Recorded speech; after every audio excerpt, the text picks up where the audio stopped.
So till date we have been able to discuss, what is anticholinergic nervous system, what is anticholinergic drugs, and how these drugs act over. You don't be confused, cholinergic drugs and anticholinergic drugs. The receptors for both of them are the same. That means cholinergic drugs will also bind to muscarinic and nicotinic receptors. At the same time, anticholinergic drugs will also bind to muscarinic and nicotinic receptors. Obviously, these anticholinergic drugs are principally anti-muscarinic drugs. That means they will mainly bind to muscarinic receptors. So they are also known as anti-muscarinic agents. I think you shouldn't be confused. The receptors are same. Receptors for, जैसे विपिन तुमने पूछा कि receptors दोनों के लिए same है, ये cholinergic drugs जो है वो भी कोलिनर्जिक रिसेप्टर्स जो है उन्हीं से बाइंड करेंगे, और ये एंटी कोलिनर्जिक ड्रग्स भी सेम रिसेप्टर से बाइंड करेंगे। एक एगोनिस्ट है, द सेकंड इज एंटागोनिस्ट।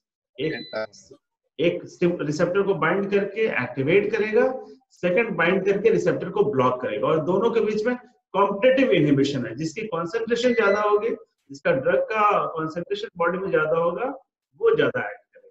ठीक है, तो हम लोगों ने इसका मैकेनिज्म ऑफ एक्शन डिस्कस कर लिया था। इसका क्लासिफिकेशन भी लास्ट क्लास में डिस्कस किया था कि ये एंटी मस्कार्निक जो एजेंट्स हैं उनका क्या क्लासिफिकेशन है। तो एक बार फिर से हम लोग देख लें।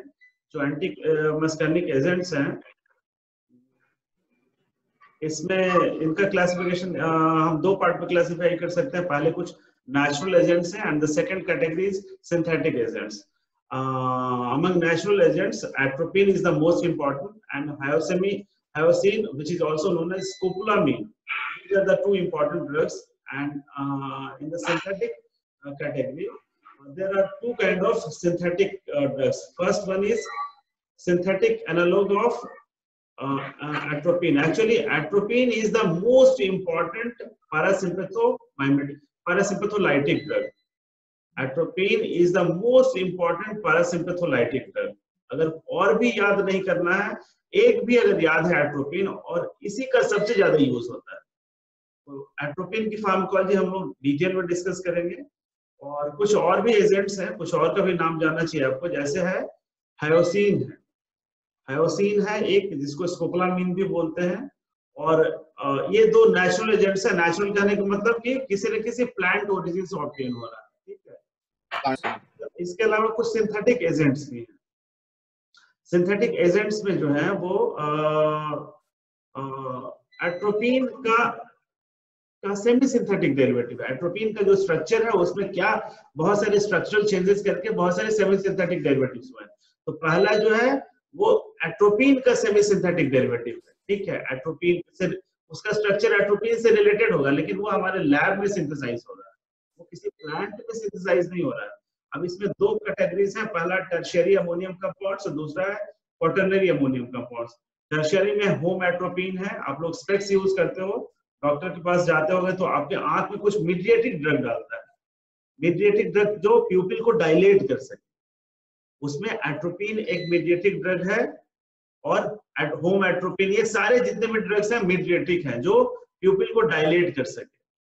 तो एक तो क्लिनिकल यूज इसका ये हो गया कि जब भी आईज में है तो 2 बूंद आई ड्रॉप डालेगा, उसके बाद बोलेगा 5 मिनट बाद आपका ऑप्थेल्मोस्कोप या किसी इंस्ट्रूमेंट से चेक करेगा कि आई का क्या स्टेटस है। एनीवेज, इसके अलावा क्वाटरनरी अमोनियम कंपाउंड्स में है atropine, methyl nitride, homatropine, methyl bromide, methscopolamine bromide, ipratropium bromide, tiotropium bromide. ये सारे कुछ सिंथेटिक ड्रग्स हैं जो यूज होते हैं आज के डेट में। ठीक है, अलग अलग प्रिपरेशन से आई और दूसरे एप्लीकेशन भी यूज होते हैं।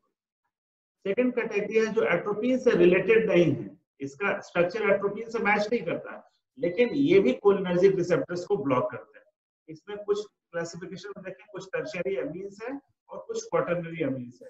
टर्शियरी अमीन में पिरिंजापिन है, डाइसाइक्लोमीन है, साइक्लोपेंटोलेट है, ऑक्सीफेनिसैक्लिन है, प्रोपिकामाइड है, मेथेंथलीन है, प्रोपेंथलीन है, आइसोप्रोपामाइड है, ग्लाइकोपाइरोलेट है। इसमें कुछ एक ड्रग्स इंपॉर्टेंट है, ग्लाइकोपाइरोलेट, फिर यहाँ पे पिरिंजापिन है, फिर इसमें आपको डाइसाइक्लोमीन है, जो आपको इतना नाम से परेशान नहीं होना है, इन सब के क्लिनिकल यूजेस धीरे धीरे आपको बताए जाएंगे। आगे चले हम लोग। We were discussing classification of parasympatholytic drugs. We have discussed that on the basis of origin and chemical structure, we can classify parasympathomimetic drugs into natural agents and synthetic agents. And synthetic agents were further divided into two classes. First is structural analog of atropine, and the second is structurally those agents which are structurally not related to atropine. We can have one more classification of antimuscarinic agents. Antimuscarinic agents based on the basis of their mechanism of action. On the basis of their mechanism of action, they can be either non-selective muscarinic receptor antagonists. What is the meaning of non-selective? What are the different muscarinic receptors? Muscarinic receptors are either M1, M2, M3, M4, M5. Okay, so the most important receptors are M1, M2, and M3. So these are non-selective muscarinic agents. That means these agents will not select any M1 or any M2 or any M3. These agents will bind to all muscarinic receptors, M1, M2, M3, all. Got it? That is why they are known as non-selective. Am I clear? Yes, समझ sir. आ रहा है? ठीक है. Yes, sir. Among the non-selective agents are atropine, scopolamine, homatropine. Right? Now we have selective muscarinic receptor antagonists. What is the meaning of selective muscarinic receptor antagonists? Selective means they will either bind to M1, or they will either bind to M2, or they will bind to M3. They will bind only to one receptor subclass, either M1 or M2 or M3. हर किसी से bind नहीं करेगा. So accordingly, now these selective muscarinic receptor antagonists are further subdivided as M1 antagonist. M1 antagonist means they will only bind to M1 receptors. And the examples are pirenzepine, kelenzepine. ये सारे जो drugs आ रहे हैं ना, अब clinically useful drug आ रहे हैं, क्योंकि हम ट्रीटमेंट में सिर्फ M1 रिसेप्टर को ब्लॉक कर सकते हैं, या M2 रिसेप्टर में कौन कौन से हैं? मिथोप्रामीन, गैलामीन, ये सारे M2 हो गए. M3 receptor antagonists are hexahydroxysilidiphenidol. This is very important drug. We'll discuss the clinical application later on. And the fourth one is M4 antagonist is himbacine. So first of all, you have to memorize the name of these drugs. ये आपको exam में पूछे जाएंगे कि M4 selective antagonist का example बताइए. ये table आपको लिख करके याद करना पड़ेगा. ठीक है? Yes, Now sir. coming to the pharmacological actions of parasympatholytic drugs. What do you mean by pharmacological actions? That means these parasympatholytic drugs, take any one example. The best example is atropine. So we will discuss the pharmacology of atropine. When atropine is administered to the body, what will be the pharmacological action over the cardiovascular system? What will be the pharmacological action over the gastrointestinal tract or the GI system? What will be the pharmacological action on respiratory tract and other body systems? So one by one we will be discussing. Before studying this topic, we can have a brief review. We can guess what action will be there. So I am keeping the screen as white. Screen पे अभी कुछ दिख रहा है आपको? नहीं sir. Okay, white दिख रहा है. अब मैं पूछता हूँ कि ये एट्रोपिन किस, श्रुति बताएगा एट्रोपिन किस टाइप का ड्रग है? कोलिनर्जिक ड्रग है कि एंटीकोलिनर्जिक है? Sir, anticholinergic. Anticholinergic, right. Anticholinergic means this drug atropine will block the cholinergic receptors. अब कोलिनर्जिक रिसेप्टर्स में बताया कि दो टाइप के हैं, मस्कैर्निक, निकोटिनिक. तो ये सिर्फ और निकोटिनिक ये सिर्फ मस्कर्निक रिसेप्टर को एंटागोनाइज करता है, ब्लॉक करता है। अगर मस्कर्निक रिसेप्टर्स एक्टिवेट होते हैं तो वन बाय वन पहला हम देखते हैं कार्डियोवास्कुलर सिस्टम। कार्डियोवास्कुलर सिस्टम में हार्ट, कार्डियोवास्कुलर में हार्ट है, कार्डियक सिस्टम है और ब्लड वेसल्स है। तो इसमें दो हो गए, एक हुए हार्ट। अब पहले बताओ कि हार्ट अगर हम कोलिनर्जिक स्टिमुलेशन हो, हार्ट अगर स्टिमुलेट हो, अगर ये पैरासिम्पैथोमाइमेटिक एक्शन है या पैरासिम्पैथोलाइटिक एक्शन है? पैरासिम्पैथोमाइमेटिक एक्शन होगा तो हार्ट एक्टिविटी बढ़ेगी या घटेगी? बढ़ेगी सर। एसिटाइल कोलिन का जब रिस्पांस होगा तो हार्ट की एक्टिविटी बढ़ेगी या घटेगी? घटेगी सर। घटेगी सर घटेगी। सही बोल रहा है, घटेगी, घटेगा। Yes sir. ओके, तो हार्ट का एक्टिविटी स्लो डाउन होगा क्योंकि ये पैरासिम्पैथोमाइमेटिक रिस्पांस है जो जब हम रेस्ट के कंडीशन में होते हैं तब होता है।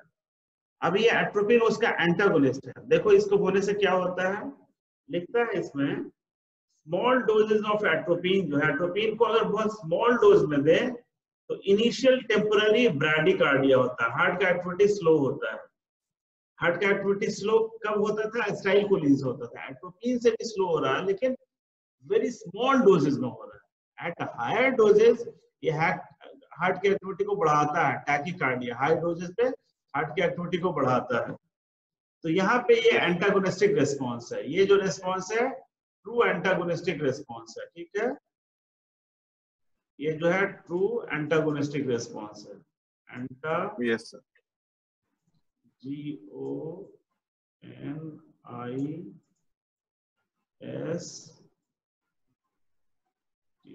ये ट्रू एंटागोनिस्टिक रिस्पॉन्स है। लेकिन शुरू में बहुत कम डोज पे बढ़ क्यों जाता है? तो वो इस ड्रग का स्पेशल प्रॉपर्टी है, रिफ्लेक्स। इसका आंसर यहाँ क्या लिखा है? एगोनिस्टिक एक्शन होता है due to vagal stimulation. Vagus nerve stimulate हो जाता है एट वेरी लोअर डोजेस और मान के चलता है कि एसिटाइल कोलिन के जैसा ही एक्शन होता है। ये इसकी स्पेशलिटी है। ये इस एक्सेप्शन को आपको मेमोराइज करना होगा, याद करना पड़ेगा। At very lower doses, at very small doses, atropine causes temporary bradycardia. Acetylcholine के जैसा ही काम करता है at lower doses. At higher doses, acetylcholine का उल्टा काम करेगा जो टैकीकार्डिया। ठीक है, तो ये हार्ट पे एक्शन, ये दोनों क्लियर है, इतना याद रहेगा? Yes sir. मैं इसको ऑब्जेक्टिव में रीजनिंग टाइप क्वेश्चन में पूछूंगा and you people will be answering. Exam में पक्का पूछूंगा मैं इसको, आप होपफुली आंसर कर पाएंगे। Yes sir. ओके, नेक्स्ट है, अब देखिए ब्लड वेसल्स पे। ब्लड वेसल्स पे एट्रोपिन क्या है? ब्लड वेसल्स पे कोई वैसा बहुत इंपॉर्टेंट रिस्पॉन्स नहीं है। एट्रोपिन का ब्लड वेसल पे कोई वैसा रिस्पॉन्स नहीं है, ठीक है, तो इसको बहुत डिस्कस नहीं करते हैं। लेकिन ये एट्रोपिन का हार्ट पे जो एक्शन है वो इंपॉर्टेंट था, ठीक है। नेक्स्ट चले हम लोग जीआई ट्रैक्ट। जीआई ट्रैक्ट पे अब मैं वाइट कर रहा हूँ स्क्रीन पे।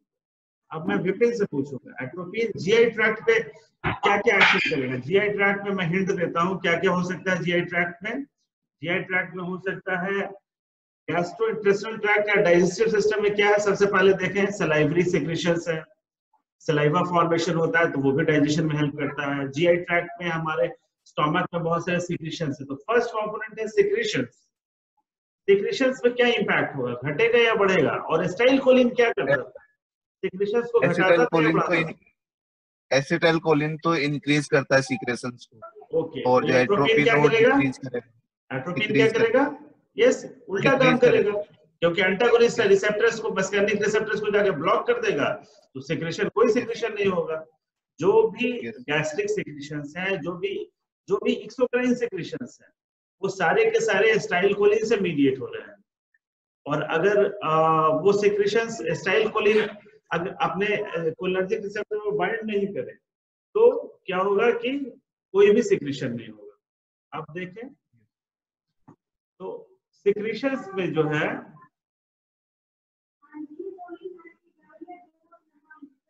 जीआई सेक्रेशंस जो है, गैस्ट्रिक सेक्रेशंस जो है including salivary secretions are blocked, ये रुक जाएगा, ठीक है।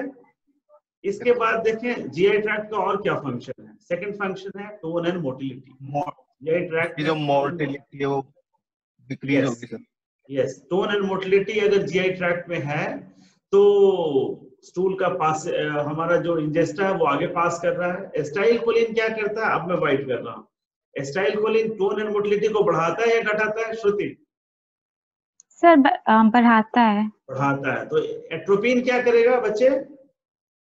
उसका अपोजिट पर करेगा, घटाएगा। यानी कि घटाएगा। अब देखो इसमें लिखा है यहाँ पे स्पाज्मोलाइटिक इफेक्ट। स्पाज्मोलाइटिक इफेक्ट मतलब क्या हुआ? स्पाज्म किसको बोलते हैं? बोलते हैं पेट दर्द हो रहा है, मस्कुलर कॉन्ट्रैक्शन को बोलते हैं स्पाज्म।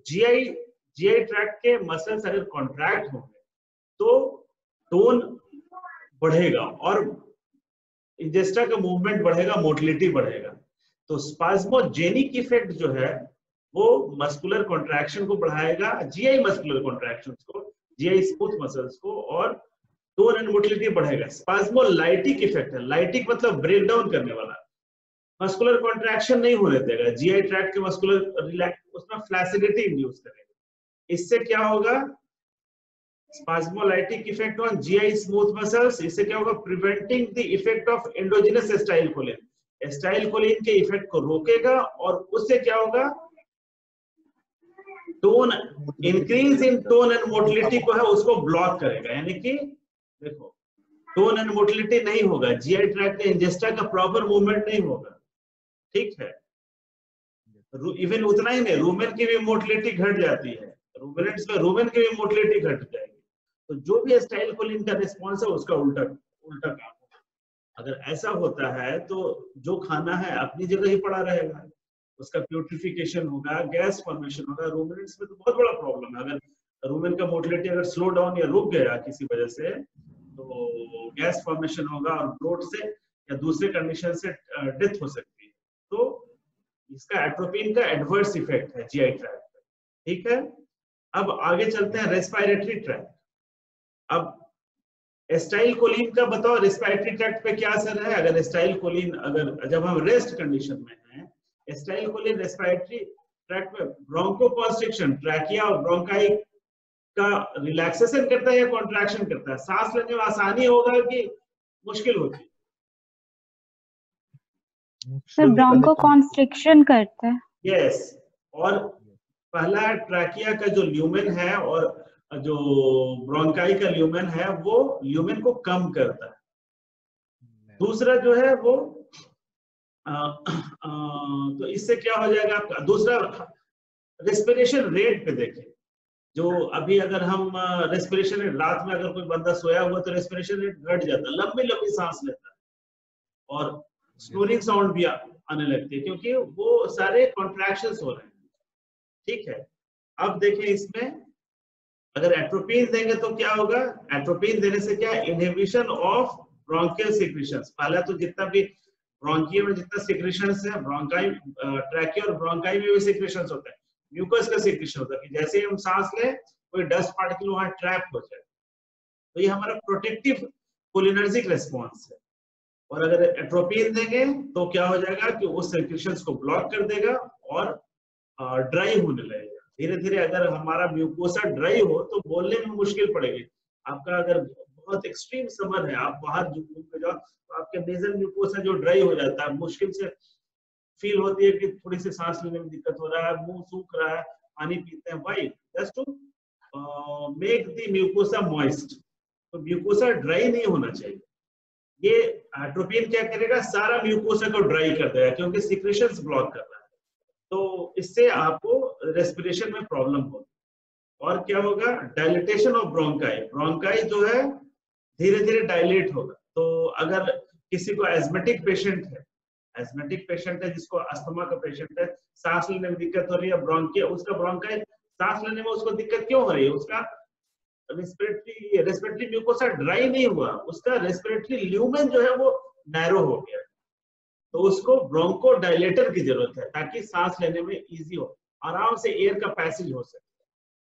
तो एस्थमा के ट्रीटमेंट में एनिमल्स में इसी तरीके का जो डिजीज कंडीशन है हॉर्सेज में, उसको बोलते हैं ब्रोकन विंड या हीव्स बोलते हैं। हीव्स जो लिखा है ना, तो हॉर्सेज में अगर रेस्पिरेटरी प्रॉब्लम है या डिस्पनिया, डिफिकल्ट अगर ब्रीदिंग है, सांस लेने में दिक्कत हो रही है, तो उसमें हम एट्रोपिन इंजेक्शन दे करके ट्रीट कर सकते हैं। एट्रोपिन हेल्प करेगा, लेकिन बहुत ज्यादा डोज दीजिएगा तो ग्लूकोसा ड्राई भी होगा, तो आपको एक बैलेंस मेंटेन करना होगा।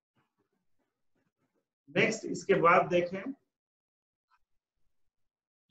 देखें आई पे।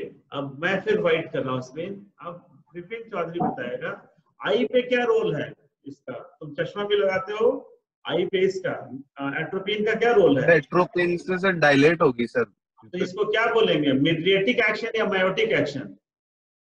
Sir mydriatic action. Mydriatic, yes. Larger the word, larger is the pupillary diameter, बताया था ना, तो इसको मिड्रिएटिक एक्शन बोलेंगे। Very good.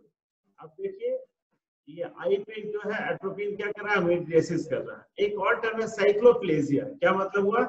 Paralysis of accommodation.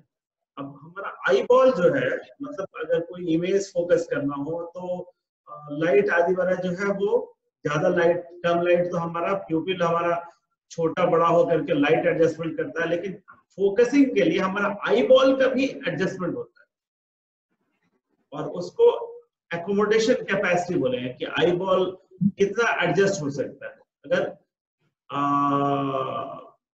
ये एडजस्टमेंट अगर हमारा खराब हो जाए, या हमारे जो एडजस्टमेंट के लिए जो मसल्स आई बॉल के हैं वो अगर पैरालाइज हो जाए, तो उस कंडीशन को बोलेंगे साइक्लोप्लेजिया, पैरालिसिस ऑफ एकोमोडेशन। तो ये जो करेगा एट्रोपिन साइक्लोप्लेजिया भी इंड्यूस करेगा, ठीक है। तो इससे अल्टीमेटली क्या है कि अगर किसी का आंख में डाल दो एट्रोपिन, बोलो कि जाओ घूमने जाओ, वो जा ही नहीं सकता, क्योंकि बहुत इंटेंस लाइट अंदर जाएगा। इसलिए आप डॉक्टर के पास जाओगे तो आंख चेक करवाने के बाद तो बोलेगा थोड़ी देर बैठ जाओ, या एक मायोटिक ड्रग फिर डाल देगा कि प्यूपिल नॉर्मलाइज कर, ठीक है। नेक्स्ट देखिए यूरिनरी ट्रैक्ट। यूरिनरी ट्रैक्ट पे आप इमेजिन कर सकते हैं एसिटाइलकोलिन जितने भी स्मूथ मसल्स हैं उनको कॉन्ट्रैक्ट कर रहा है, तो यूरिनरी ट्रैक्ट पे एट्रोपिन क्या करेगा, स्पाज्मोलाइटिक इफेक्ट करेगा, और जो है यूरेटर रिलैक्स होंगे, ब्लैडर्स रिलैक्स होंगे, और यूरिनरी रिटेंशन होगा, जो यूरिनेशन टेंडेंसी है वो रिड्यूस हो जाता है। स्किन पे देख सकते हैं, स्किन पे क्या एनहाइड्रोटिक इफेक्ट है। क्यों एनहाइड्रोटिक इफेक्ट है? क्योंकि स्वेटिंग जो है ना, स्वेटिंग जो है वो ये भी एक टाइप का सिक्रेशन है, तो इसको एट्रोपिन कम कर देगा, मिनिमाइज कर देगा, लेकिन सारे में नहीं होता। हॉर्सेस में एक्सेप्शन है। हॉर्सेस में ये जो स्वेटिंग जो है एनर्जिक रेस्पॉन्स है, ठीक है, और ह्यूमन बींग्स में या अदर एनिमल्स में कोलिनर्जिक रिस्पॉन्स है। तो इस वजह से एनहाइड्रोटिक एक्शन है हमारे ह्यूमन बींग्स में। सेंट्रल नर्वस सिस्टम में देखिए एट्रोपिन सीएनएस को नॉर्मली क्रॉस नहीं करता है, तो सीएनएस पे कोई असर इसका नहीं है। तो ये सारे कुछ एक फार्माकोलॉजिकल एक्शंस थे। 5 मिनट आपको और पढ़ाऊंगा, 5 मिनट में आपको बताता हूँ एट्रोपिन और इसके रिलेटेड ड्रग्स क्या क्या है। अब देखो ये कुछ प्लांट्स का फोटोग्राफ है। एक पहला ड्रग है, पहला प्लांट का नाम है एट्रोपा बेलाडोना। एट्रोपा बेलाडोना, इस प्लांट को हम कॉमन नेम बोलते हैं डेडली नाइटशेड। ये हमारे कंट्री में आसपास में नॉर्मली नहीं दिखेगा। ये आपको ये एवरग्रीन फॉरेस्ट जो है ये अफ्रीकन कंट्रीज में जहाँ पे है, या हिमालयन रीजन में आपको दिखेगा ये। और इसमें जो है इसके छोटे छोटे फ्रूट्स हैं, इनमें जो ये रिच अमाउंट में एट्रोपिन होता है, रिच, वेरी रिच, बहुत ज्यादा अमाउंट में एट्रोपिन होगा। अगर कोई फ्रूट समझ के खा लिया तो फिर बहुत मुश्किल हो जाएगी। तो ये पॉइजनस प्लांट है, एट्रोपा बेलाडोना बोलते हैं इसको, ठीक है। और दूसरा है, एक प्लांट है धतुरा स्ट्रेमोनियम। धतुरा ये नाम आपने देखा होगा, हमारे इर्द गिर्द में पाया जाता है। इसका जो फ्रूट है ये वाला, इसको शिव जी की पूजा में हम लोग चढ़ाते हैं, इवन इसका फूल भी पूजा में भोले बाबा को चढ़ता है। तो जितने भी पॉइजनस बहुत होता है, जितने पॉइजनस चीजें हैं वो शंकर जी की पूजा में यूज होता है। तो ये पॉइजनस है क्योंकि इसके अंदर भी रिच अमाउंट में एट्रोपिन होता है। और ये खा लेगा तो क्या क्या असर होगा, जो अभी हम लोग डिफरेंट बॉडी सिस्टम्स पे देखा कि हार्ट की एक्टिविटी जो है वो बढ़ जाएगी, बेचैनी फील होगा। फिर क्या है कि आपका वो जितना सिक्रीशन है वो ड्राई होने लगा, मुंह ड्राई होने लगा, सांस लेने में दिक्कत होगी, ड्राई होगा। तो स्किन पे टेम्परेचर एनहाइड्रोटिक एक्शन होगा। अगर बिल्कुल स्वेटिंग नहीं हो तो बॉडी टेम्परेचर थर्मोस्टेट राइज होने लगेगा। अब बहुत ऐसा अगर ज्यादा कॉन्सेंट्रेशन एट्रोपिन का अगर कोई खा ले या इंजेक्ट कर ले तो डेथ हो जाएगी लास्ट में। इस पे हम लोग देखेंगे कि एट्रोपिन का क्या क्या कैसे असर है। एक प्लांट है हायोसियामस नाइजर, इस टाइप के इसके फूल है, इसमें भी एट्रोपिन होता है। एक है स्कोपोलिया कार्नियोलिका। ये 4 प्लांट्स हैं जिसमें एट्रोपिन पाया जाता है। तो इन चारों प्लांट्स का नाम याद रखिएगा, ऑब्जेक्टिव में एग्जाम में पूछे जाएंगे कि 3-4 प्लांट का नाम दे दीजिएगा, which of the following plants does not contain atropine. तो आप समझ लेना, एक दूसरा डाल देंगे, पोटैटो डाल दिया, कुछ वैसे डाल दिया, तो या किसी टाइप से आपको पूछा जा सकता है। अब एट्रोपिन क्या है? एट्रोपिन जो है एक नेचुरल अल्कलॉइड है। अल्कलॉइड क्या हुआ? अल्कलॉइड एक फाइटोकेमिकल है, ठीक है, जो एट्रोपा बेलेडोना, धसरस अमोनियम या हायोसिन इन प्लांट से ऑब्टेन होता है। एक दूसरा भी अल्कलॉइड है स्कोपोलामीन। आपको बताया था ना कि नेचुरल अल्कलॉइड्स में 2 इंपॉर्टेंट है, ये भी हायोसियामस नाइजर और स्कोपोलिया कार्नियोलिका में पाया जाता है। एट्रोपिन के साथ वो भी पाया जाता है। अब एट्रोपिन जो है, इसका जो नाम है एट्रोपा बेलेडोना जो है, इसका एक हिस्ट्री है। एट्रोपा बेलेडोना जो नाम है, एट्रोपा इसमें जो 2 वर्ड्स है, एट्रोपा एंड बेलेडोना। बेलेडोना का आप इंग्लिश में लिटरल मीनिंग देखिएगा, जैसे अभी देखिए नेट कनेक्ट, इसको स्टॉप करते हैं, नेट कनेक्ट करते हैं, शेयर में हम आपको कोई नेट कनेक्ट कर रहे हैं आपको, और यस अभी आपको हम गूगल सर्च पे देखिए बेला DOMEANI, बेलाडोना वर्ड का क्या लिटरल मीनिंग है देखिए। तो क्या क्या लिखा है इसके बारे में? लिखा है drug preferred from leaves and roots of deadly nightshade containing atropine लिखा है डिक्शनरी में।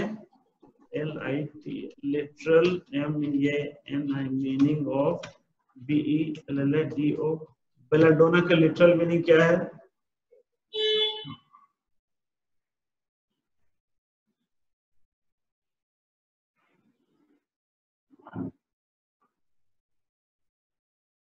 इंग्लिश डिक्शनरी में देखिएगा, ये तो विकिपीडिया है। हाँ देखें, यहाँ लिखा है बेलाडोना का, ये जो है इटालियन वर्ड है। यहाँ पे देखो, यहाँ पे मैं ब्यूटीफुल लेडी, यस यहाँ पे है, दिख रहा है स्क्रीन पे ये बड़ा वाला। बेलाडोना मीन्स होता है ब्यूटीफुल लेडी, ठीक है। अब ये क्या कोरिलेशन है एट्रोपिन का? किसी फीचर फंक्शन से कोई कोरिलेशन है? विपिन बता सकते हो? एट्रोपिन का जितना फंक्शंस बताया कि हार्ट रेट बढ़ाता है तो स्वेटिंग को कम कर देगा, तो फिर सिक्रेशंस कम कर देगा, आई को डायलेट करता है, किसी भी फीचर से किसी लेडी का ब्यूटी को कोरिलेट कर सकते हैं?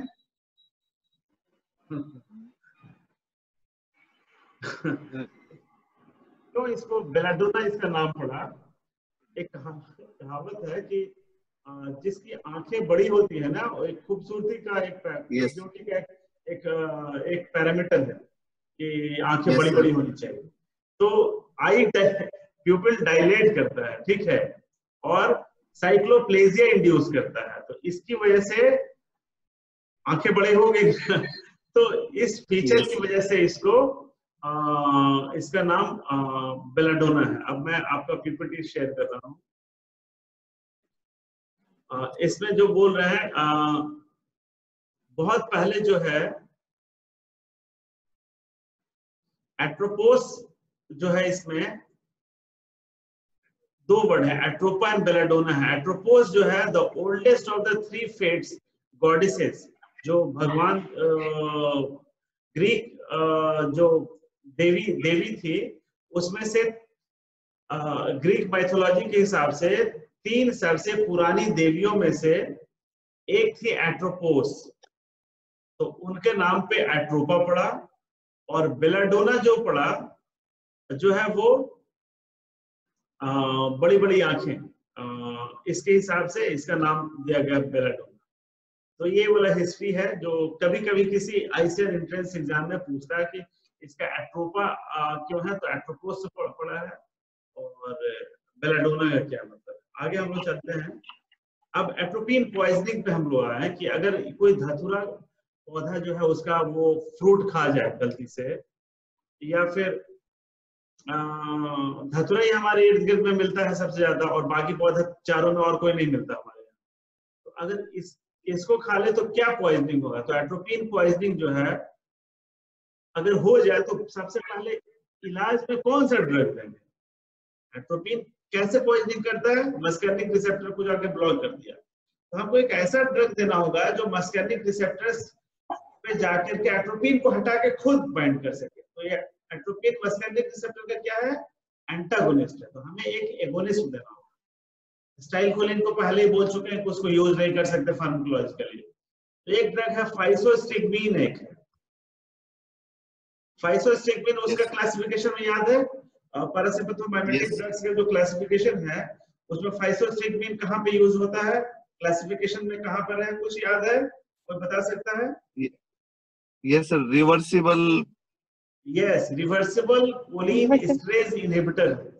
मतलब ये क्या करेगा कि हमारे बॉडी के जो एसिटाइलकोलिन एस्ट्रेज एंजाइम है उसको रिवर्सिबली थोड़े देर तक ब्लॉक करेगा। उससे क्या होगा, हमारे बॉडी में एसिटाइलकोलिन का ब्रेकडाउन रुक जाएगा और वो एसिटाइलकोलिन एट्रोपिन को अपने रिसेप्टर से हटा के खुद बाइंड करेगा।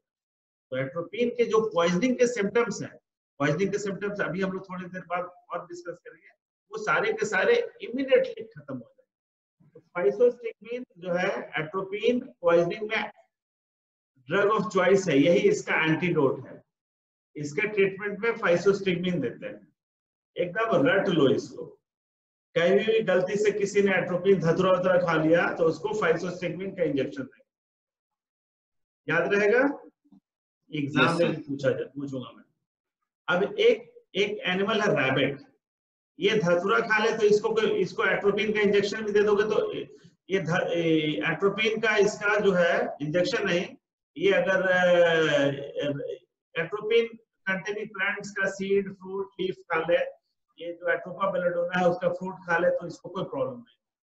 इसमें कोई एट्रोपिन का पॉइजनिंग नहीं होता है रैबिट्स में।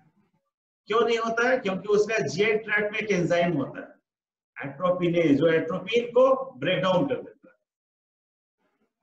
तो रैबिट्स में जो है एट्रोपिनेज एंजाइम होने की वजह से एट्रोपिन की टॉक्सिसिटी नहीं होती, ठीक है। रैबिट एक एक्सेप्शन है, ये भी आपको पूछा जा सकता है, ठीक है, याद रहेगा। पूछेंगे कि रैबिट में क्यों नहीं एट्रोपिन पॉइजनिंग होता है, तो क्या आंसर लिखेंगे, रैबिट के जीआई ट्रैक्ट में, जीआई म्यूकोसा में एक एंजाइम एस्ट्रेज एंजाइम होता है जो एट्रोपिन को ट्रॉपिक एसिड और उसके कंपोनेंट्स में ब्रेकडाउन, हाइड्रोलाइज कर देता है। इसलिए डेडली नाइटशेड प्लांट हो या दूसरा प्लांट हो, उसको आराम से खा सकता है, ठीक है। अब एट्रोपिन, अब आगे चलें। अब बता रहा था एक वर्ड है एट्रोपिनाइजेशन। क्या होता है एट्रोपिनाइजेशन? Administration of atropine. अगर एट्रोपिन को हम किसी एक्सपेरिमेंटल एनिमल में, जैसे रैबिट में, रैट में या किसी एनिमल में हम एट्रोपिन का इंजेक्शन दें, तो देखें कि इंजेक्शन अगर हम इसको 0.5 मिलीग्राम पर केजी बॉडी वेट डोज पे अगर दें तो क्या रिस्पॉन्स होगा। सबसे पहले आप जान लीजिए कि एट्रोपिन का जो नॉर्मल थेरेप्यूटिक डोज है एज एंटीकोलिनर्जिक एजेंट वो कितना है, श्रुति बताया था क्लास में। मैक्सिमम जो सेफेस्ट डोज हम एट्रोपिन का दे सकते हैं वो है 0.5 मिलीग्राम पर केजी बॉडी वेट। इसका मैक्स जो डोज है वो है 0.2 मिलीग्राम पर केजी बॉडी वेट, इसका डोज है मिलीग्राम पर। ये सेफ डोज है, इस पे कोई प्रॉब्लम नहीं होगा। अगर बढ़ाना भी होगा तो मैक्सिमम इससे ज्यादा नहीं जाना चाहिए। इस डोज पे अगर एट्रोपिन दीजिएगा तो क्या क्या असर होगा, slight cardiac slowing, heart rate थोड़ा स्लो हो जाएगा, सम ड्राइनेस ऑफ माउथ, मुंह सूखना लगेगा, इनहिबिशन ऑफ स्वेटिंग, और स्वेटिंग जो है वो बंद होना स्टार्ट हो। इतने में ही हमें प्रॉब्लम हो सकती है। अगर इसका डोज और बढ़ा दें, 1 मिलीग्राम पर केजी बॉडी वेट दें, क्या होगा, डेफिनेट ड्राइनेस ऑफ माउथ, मुंह बिल्कुल सूख जाएगा, आप बोल भी नहीं पाओगे ढंग से, प्यास बहुत जोर की लगने लगेगी, थर्स्ट होगा, acceleration of heart, heart beat बढ़ना शुरू हो जाएगा। समटाइम्स प्रिसीडेड बाय स्लोइंग, कभी कभी हार्ट बीट स्लो भी होने लगेगा और उसके बाद फास्ट, मतलब इरेगुलर हार्ट रेट होने लगेगा। Mild pupillation of dilates, mild dilatation of pupils, pupil dilate होना स्टार्ट होगा। हार्ट रेट रैपिड हो जाएगा। पैल्पिटेशन होगा, मतलब हार्ट सिंक करेगा। मार्क ड्राइनेस ऑफ माउथ, और मुंह बहुत ज्यादा सूखने लगेगा। सॉरी, ये यहां से जो फीचर है ये 2 mg पर है, यहां से लेके यहां तक अगर देखें, सॉरी ये वाले जो यहां से यहां तक अगर 2 मिलीग्राम पर केजी बॉडी वेट पे दें तो रैपिड हार्ट रेट और बढ़ जाएगा, palpitation, mark dryness of mouth, dilated, ये सारे सिम्टम्स और प्रोग्रेस करने लगेंगे। 5 मिलीग्राम पर केजी बॉडी पे एट्रोपिन को दें तो सारे सिम्टम्स और मार्क हो जाएंगे और बढ़ जाएंगे।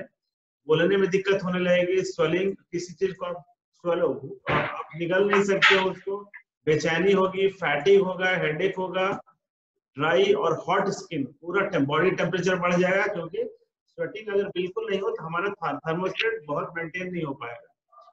डिफिकल्टी इन मिक्सचुरेशन, क्योंकि पूरा ब्लैडर जो है वो रिलैक्स होने लगेगा, आप मिक्सचुरेशन नहीं हो पाएगा। रिड्यूस्ड इंटेस्टिनल पेरिस्टाल्सिस और GI tone and motility block होने लगेगा। 10 मिलीग्राम और इससे ज्यादा डोज रेट पर अगर दे दो तब क्या होगा? Above symptoms more marked, pulse weak, rapid and weak, iris जो है practically obliterated, vision very blurred, दिखाई नहीं देगा आपको अच्छे से, स्किन फ्लश्ड हो जाएगा, skin very hot and red and hot हो जाएगा, scarlet, dry and scarlet, ataxia, मतलब आप जो है अच्छे से चल नहीं पाएंगे, रेस्टलेसनेस, बेचैनी होगी, एक्साइटमेंट होगा, हेलुसिनेशंस होंगे एंड डिलीरियम होगा। ये सीरियस सिम्टम्स है। बहुत ज्यादा इस डोज से ज्यादा अगर देंगे तो एट्रोपिन ब्लड ब्रेन बैरियर को भी क्रॉस करके ब्रेन में जाने लगेगा और serious symptoms hallucinations and delirium होगा, कोमा होगा और फाइनली डेथ हो जाएगी। अब कहने का मतलब है कि एट्रोपिन उस हिसाब से बड़ा रिस्की ड्रग है, लेकिन इतना डोज तक कोई प्रॉब्लम नहीं होगा। कभी भी डोज 0.5 मिलीग्राम पर केजी बॉडी वेट से कभी ज्यादा नहीं देंगे, क्योंकि जैसे जैसे डोज बढ़ रहा है क्या क्या प्रॉब्लम हो रहा है देख रहे हो, अभी देखें हम लोग। तो इस प्रोसेस को बोलते हैं atropinization. What is atropinization? Administration of atropine at different dose rates and consequent production of different toxic symptoms is known as atropinization. Atropine administration के बाद क्या क्या बॉडी सिस्टम्स पे क्या क्या चेंजेस हो रहा है, इस प्रोसेस को एट्रोपिनाइजेशन बोलते हैं। तो ये एट्रोपिनाइजेशन पे मैं शॉर्ट नोट या लॉन्ग नोट पूछे जा सकते हैं कि डिफरेंट डोजेस पे क्या क्या असर होगा, इनको आपको इलैबोरेट करना। अब ये धतूरा या एट्रोपा बेलाडोना जो प्लांट है, अगर एक धतूरा खा लें तो उसमें रिच अमाउंट में एट्रोपिन है, कितना? वो इस डोज या इससे ऊपर में है, तो डायरेक्ट ये वाला असर होगा। 2-3 धतूरा फल खा लेना तो बस इतना वाला काम तुरंत हो जाएगा। इसमें एक ये भी है, दिख रहा है ये क्या लिखा है श्रुति, ये जो मैं गोल किया हूँ, डेथ। डेथ। तो अब धतूरा खाना है नहीं खाना है, ये क्या, ये सारे डोज डिपेंडेंट रिस्पॉन्सेज हैं। जितना एट्रोपिन जाएगा, जितना हमारे बॉडी में एब्जॉर्ब होकर ब्लड में जाएगा, उस हिसाब से धीरे धीरे सिम्टम्स ये प्रोग्रेस करेंगे। अब इतना घबराना नहीं है। एट्रोपिन बहुत ही वंडर ड्रग है। अगर हम एक डोज बहुत ज्यादा हाई डोज नहीं यूज करें, 0.2 to 0.5 मिलीग्राम पर केजी पर डे इस रेंज में यूज करें तो बहुत सारी बीमारी का, हम बहुत सारे टॉक्सिसिटी कंडीशंस में हम इसका ट्रीटमेंट भी यूज कर सकते हैं। सबसे पहले तो atropine as a pre anaesthetic use करते हैं। प्री एनेस्थेटिक क्या हो गया? एनेस्थीसिया के पहले देते हैं। अब एनेस्थीसिया के पहले कैसे देंगे? विपिन क्या हेल्प करेगा, कोई गेस? सर एट्रोपिन का एक बताया एज प्री एनेस्थेटिक एजेंट के रूप में यूज करते हैं। क्या प्री एनेस्थेटिक मतलब? एनेस्थीसिया के पहले, इसलिए पहले देना है ताकि एनेस्थीसिया अच्छे से सेट हो सके। क्या हेल्प करेगा हमको? सर जैसे सर्जरी करता है तो उसमें सलाइवेशन प्रॉब्लम करता है सर। यस, तो जो सिक्रीशंस है ना, यस वेरी गुड, जो ब्रोंकियल सेक्रेशन, सॉरी जो सलाइवरी सेक्रेशंस हैं, या जो ये सारे सेक्रेशंस हैं, जैसे हम अगर अननेसेसरी उस समय जरूरत नहीं, उस समय पेशेंट का सेक्रेशन थोड़ी देर कम भी हो या बंद भी रहे तो चलेगा। तो डिस्कस कर रहे थे कि एट्रोपिन के तो थेरेप्यूटिक यूजेस, तो सबसे पहले आपको बताया था कि एट्रोपिन जो है प्री एनेस्थेटिक के रूप में यूज करते हैं, एनेस्थीसिया के पहले एडमिनिस्टर करते हैं कि एनेस्थेटिक जो है एनेस्थीसिया का सेटअप हम कंफर्टेबल हो, कोई सेक्रेशंस ना हो, और एज ए प्री एनेस्थेटिक इसको यूज करते हैं। इसके अलावा एट्रोपिन एक बहुत अच्छा एंटीडोट है जो बहुत सारे पॉइजनिंग केसेस में यूज होता है, जैसे कि जितने भी ऑर्गेनोक्लोरीन, ऑर्गेनोफॉस्फेट, कार्बामेट पॉइजनिंग है जिसमें भी कोलिनर्जिक सिम्टम्स आ रहे हैं। तो कोलिनर्जिक सिम्टम्स क्या क्या हैं? कोलिनर्जिक सिम्टम्स हैं जिसमें कि सलाइवरी सेक्रेशंस अगर बहुत ज्यादा हो रहा हो, डिफिकल्ट ब्रीदिंग अगर हो रहा हो, तो सांस लेने के बाद नॉर्मली एक और पॉइजनिंग सिम्टम है कि मुंह से बोलते हैं व्हाइट व्हाइट झाग आ रहा है। वो है क्या एग्जैक्टली?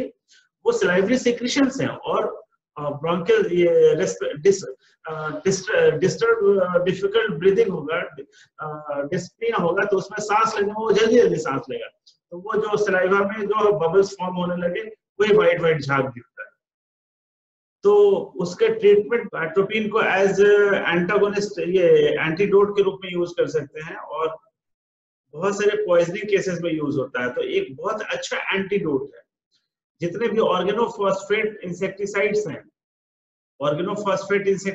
हैं, कार्बामेट पॉइजनिंग अगर हो जाए, अगर बहुत सारे ऑर्गेनोफॉस्फेट इंसेक्टिसाइड्स हैं जो फार्मर फसल पे स्प्रे करने के लिए, कीड़ों को मारने के लिए रखता है, और नॉर्मली एक गरीब किसान कहाँ पे रखता है? जहाँ पे वो जानवर का फीड एंड फॉडर रखता है ना, वहीं छुपा के रखता है कि बच्चों की पहुंच से अलग रखे। और उन जो जहाँ पे वो अपना फीड एंड फॉडर रखता है वहाँ रोडेंट्स, चूहे भी बहुत घूमते हैं। चूहे अगर उसको डिब्बा को गिरा दे और वो पूरा का पूरा फीड पे गिर जाए, तो एक्सीडेंटल पॉइजनिंग के केसेस आते हैं कि एक्सीडेंटली कोई अपने जानवर को खिलाता नहीं है ऑर्गेनोफॉस्फेट इंसेक्टिसाइड, लेकिन वो उसका फॉडर पे गिर जाए, सूख जाए, और वो हम निकाल कर दें और खाया तो फिर पॉइजनिंग हो जाए। इस तरीके से जो एक्सीडेंटल पॉइजनिंग के केसेज आते हैं, वहां पे आपको अगर जब आप डायग्नोज कर लीजिए कि ऑर्गेनोफॉस्फेट कार्बामेट पॉइजनिंग है, तो जहाँ पे वेरी इजी डायग्नोसिस है, जहाँ पे दिखेगा कि कोलिनर्जिक रिस्पॉन्स है, तो हम एट्रोपिन एज एंटीडोट दे सकते हैं, ठीक है। और डोज वही देंगे 0.2 टू 0.5 मिलीग्राम पर केजी बॉडी वेट, इससे ज्यादा डोज नहीं देंगे। पहले 0.2 पे देंगे, देखेंगे ठीक नहीं हो रहा, कोलिनर्जिक रिस्पॉन्स सबसाइड नहीं हो रहा, तो 0.3 करेंगे, फिर थोड़ा बढ़ाएंगे, लेकिन कभी भी टोटल डोज जो है 0.5 मिलीग्राम पर केजी बॉडी वेट से ज्यादा नहीं। क्लियर है? Yes sir. ओके। और हॉर्सेज में जो है एक डिजीज कंडीशन है हीव्स, ह्यूमन बींग्स में जो अस्थमा है उसी टाइप का है, तो उसके ट्रीटमेंट भी यूज करते हैं। और आई ड्रॉप्स में 1% यूज करते हैं। अगर स्पेक्स यूज करती होगी तो डॉक्टर जो है वो जो आई एज मिडिएटिक यूज करता है ड्यूरिंग आई एग्जामिनेशन। ये सारे कुछ क्लिनिकल यूजेस हैं एट्रोपिन। एक और ड्रग है होम एट्रोपिन, इसका भी 2 से 5% सोल्यूशन जो है आई में यूज होता है एज मिडिएटिक, ऑप्थेल्मोलॉजिकल यूज है, तो होम एट्रोपिन का भी यूज होता है। एक ड्रग है ग्लाइकोपाइरोलेट, ये प्री एनेस्थेटिक ड्रग है, अच्छा प्री एनेस्थेटिक ड्रग है जो एट्रोपिन से बेटर एक्शन करता है। तो एनेस्थीसिया के पहले अगर ड्रग देना है, एट्रोपिन तो बहुत ही वाइड एक्शन है, एट्रोपिन के साथ रिस्क भी है, इसलिए एज प्री एनेस्थेटिक एट्रोपिन की जगह पे हम ग्लाइकोपाइरोलेट यूज करते हैं। और एक और एट्रोपिन का है, बहुत सारा केसेस होते हैं जो जहाँ पे एडहेजन्स इन आइरिस होता है। आइरिस, जो आइरिस समझ रहे हो ना, आइरिस में अगर एडहेजन है, चिपक गया है, तो ऑब्वियसली प्रॉब्लम करेगा आई के नॉर्मल फंक्शनिंग को। तो उसके ट्रीटमेंट में क्या करते हैं, चिपक गया तो उसको हटाएंगे कैसे? तो एक पहले एक हम मिडिएटिक ड्रग देते हैं, मिडिएटिक ड्रग जो प्यूपिल को डायलेट करे, उसमें है एट्रोपिन दिया। उसके बाद एक मायोटिक ड्रग देते हैं, मायोटिक जो प्यूपिल को कॉन्स्ट्रिक्ट करे, जिसमें है फाइसोस्टिग्मीन है 0.5%। ये अल्टरनेट करके देते हैं, एक सुबह हील डालो, शाम में डालो, फिर सुबह डालो, शाम डालो, दूसरा, ऐसे करके फिर वो एडहेजन धीरे धीरे छूट जाएगा। तो जो प्यूपलरी एडहेजेंस हैं उनके ट्रीटमेंट में भी यूज करते हैं ये जो एट्रोपिन का है या कोई, और इसके अंदर फंडा ये है कि कॉन्ट्रैक्ट रिलैक्स इस तरीके से फिर वो एडहेजन फ्री हो जाए। तो ये सारे कुछ थे। यहाँ पे एंटीकोलिनर्जिक ड्रग्स ओवर होता है। कुछ पूछना है तो पूछ सकते हो, नहीं तो फिर कुछ कंफ्यूजन होगा और डिटेल में पढ़िए, अगली क्लास में पूछिएगा। और हम लोग नेक्स्ट क्लास में सिम्पैथोमाइमेटिक एजेंट स्टार्ट करें, ठीक है? Yes sir. ठीक है, ओके। Thank you sir.